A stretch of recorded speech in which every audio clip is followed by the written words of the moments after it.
So if you've been hearing the last few episodes of the show, it will not surprise you to hear that Scott from Philadelphia called back. He originally called in referring to the recent episode on racism that I did. He wasn't really entirely happy with it. And then a few other people called in response to his message, and all of those were played on the most recent show, number 697. So if you missed that, you can go back and hear all of it. But Scott called in again. He doesn't want his most recent message to be played or for it to really be quoted, but he called because he wanted to say that he felt like his point was missed in the original message.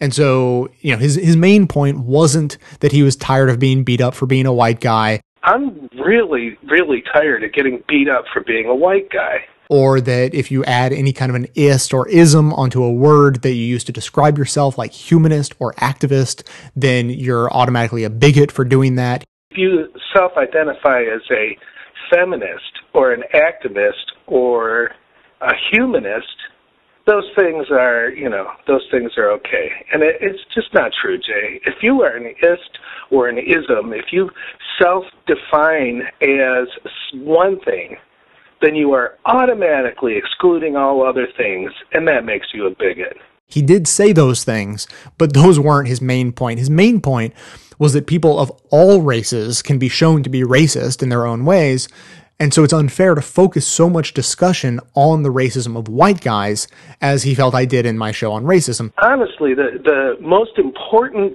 part of the racial discussion, which you don't touch and nobody will touch, and nobody will say it, but I'm going to say it because it really is true, is this.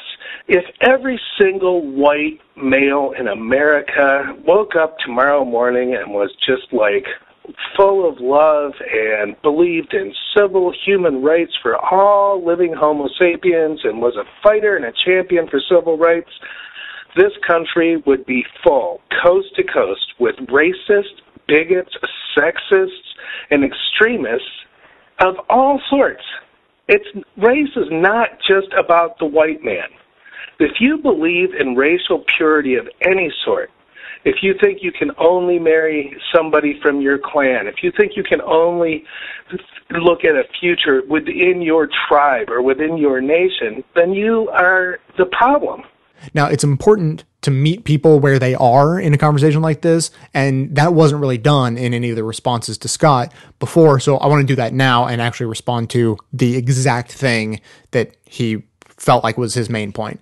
So my interpretation of this question is that if you feel like it's unfair to overwhelmingly target white male power in America in a discussion about racism when there's racism everywhere coming from people of all races, which there is, that's like saying in a conversation about government finances that we should focus on those people who game the welfare system, who are scamming, a few $100s out of the government each month, just as fervently as we should go after bankers who siphon billions out of the system to enrich themselves, crash the economy for everyone else, and then get bailed out by the government.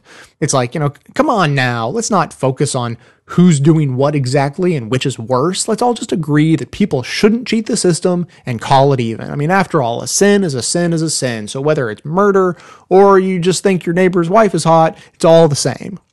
So juxtaposing these examples, it doesn't mean that it's not wrong for people to scam the government welfare system and we shouldn't do anything, make any effort to try to stop them. It's just a matter of degrees and rational priorities. So likewise, advocating for correcting the white male power structure in America isn't about ignoring all of the other forms of racism and sexism.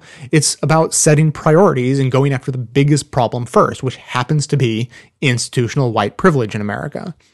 So if you're a white guy and you listen to either the recent episode on racism or the comments that were played in response to Scott from Philly, and you felt like there were things said that intimated that you personally were part of the problem, in other words, you felt like you were being beat up for being a white guy, then I promise you, you are getting the wrong message. There is a big difference between the white power structure and a white person. And all of the arguments being made were directed at the power structure, not any individual, unless there was, like a particular individual who's standing up to defend the current structure.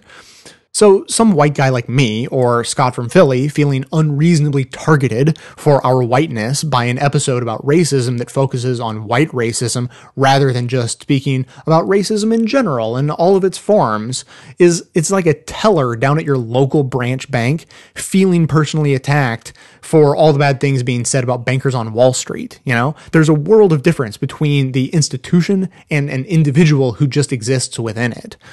The bottom line is that not only should white individuals like Scott from Philly, who actually describes himself as an equal rights advocate and obviously not part of the problem, not only should he not take discussions about white power structure personally, but we also have to recognize the context in which the entire conversation is happening to understand why so much of the focus is on white racism while seemingly ignoring all other forms of racism that are also bad. It's not personal, it's just priorities.